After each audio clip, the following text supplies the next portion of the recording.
கிரியைகள் வெளியரங்கமாக இருக்கின்றன. அவையாவன விபச்சாரம், வேசித்தனம், அசுத்தம், காம விகாரம், விக்கிரக ஆராதனை, பிள்ளை சூனியம், பகைகள், விரோதங்கள், வைராக்கியங்கள், கோபங்கள், சண்டைகள், பிரிவினைகள், மார்க்க வேதங்கள், பொறாமைகள், கொலைகள், வெறிகள், களியாட்டுகள் முதலானவைகள் இப்படிப்பட்டவைகளை செய்கிறவர் தேவனுடைய ராஜ்யத்திலே சுதந்தரிப்பதில்லை என்று முன்னே நான் சொன்னது போல இப்பொழுது உங்களுக்கு சொல்லுகிறேன். போகவே முடியாது, ஒன்னும் போக முடியாது. பரலோகத்துக்குள்ள போனோம்னு நினைக்கவே முடியாது. இந்த லிஸ்ட்ல இருக்கிற கோபங்களும் எரிச்சலும் நம்மிடத்துல இருப்புமாக.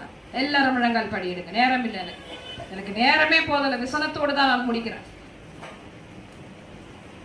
ஆண்டவர் சொல்லுகிறார், என் ஜனங்கள் அறிவில்லாம், ஐயோ நீ ஜெபம் பண்ண நான் விடுதலை ஆக்கிடுவேன்ப்பா, நீ என் பாதத்துல உட்கார்ந்து நான் விடுதலை ஆக்கிடுவேன், நீ இதுல விட்டு கொடுத்தனா உன்னை விடுதலாக்கி உன்னை மகிமைப்படுத்துவேன், உன்னை மித்த ஒரு 15 பேர் ஒரு 16 பேர் வரணும்.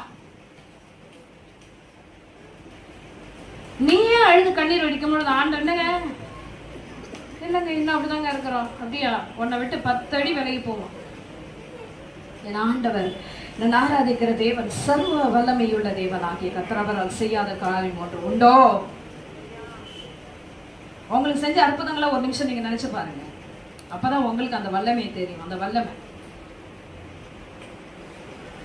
ஆண்டவர் செஞ்சுட்டாருன்னா அவர் பெரியவரே, அவர் வல்லவரே, அவர் நல்லவரே, அவர் எப்பவுமே அப்படிதாங்க. அவர் என்னைக்குமே வல்லவர் தான். உனக்கு நன்மையை செய்தபடினால இல்ல, அவர் என்றைக்குமே அவர் சர்வ வல்லமையுள்ள தேவன், அவர் விடுவிக்கிற தேவன். உன் மூலமாய் நாம் தம்முடைய நாமத்தை பிரசித்தப்படுத்தும்படியாய் மகிமைப்படுத்தும்படியாய் உனக்காக உன்னை கிரியைகளை பார்க்கும்படி உன்னை மூலமா மகிமைப்படும்படியாய் தேவன் விரும்புகிறார். இப்பயும் வாயை திறந்து யாராவது ஜெபிக்கிறீங்களா? பார்த்தீங்களா? ஜெபம் பண்ணுங்க ஆண்டவர் சமூகத்துல. என் ஜனங்கள் அறிவில்லாமையினாலே கனம் பொருந்திய பாத்திரம் நீ, ஆனா இன்னைக்கு கனவீனமாய் இருக்கிற, கனவீனமாய் இருக்கிற நீ கனம் பொருந்திய பாத்திரம். ஆண்டவர் சொல்லுகிறேன், என் ஜனங்கள் அறிவில்லாமையினால் சங்காரமாகிறார்கள், மனசு வேதனைப்படுறார். நீ இதை செய் மகள், அதுதான் வழிவாசல் சொல்றார். இதை செய், உன்னை விடுதலையாக்கிடுவேன், உன்னை நான் உயர்த்துவேன், நான் எப்படிப்பட்ட தேவன் என்பதை புறஜாதிகளுக்கு வெளிப்படுத்துவேன். அதற்காகத்தான் உன்னை தேடி வந்தேன், இதற்காகத்தான் உன்னை தேடி வந்தேன். உனக்கு இன்னும் நான் என்ன செய்யணும்னு விரும்புற மகளே? ஆவியாளர் கேட்கிற, இன்னும் உனக்கு நான் என்ன செய்யணும்?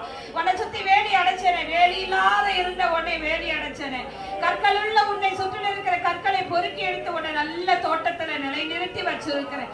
உன்னை நம்பிதான் நான் பெரிய ஒரு ஆலயம் கட்டி வச்சிருக்கிறேன். அந்த ஆலயத்துல நீ வர மாட்டியா? அந்த ஆலயத்துக்குள்ள நீ கனி கொடுக்கிறவளா மாற மாட்டியா? நல்ல கனி கொடாத மரம் எல்லாம் வெட்டுண்டு அக்கினிலே போடப்படும் என்று சொல்லப்பட்டிருக்கிறது.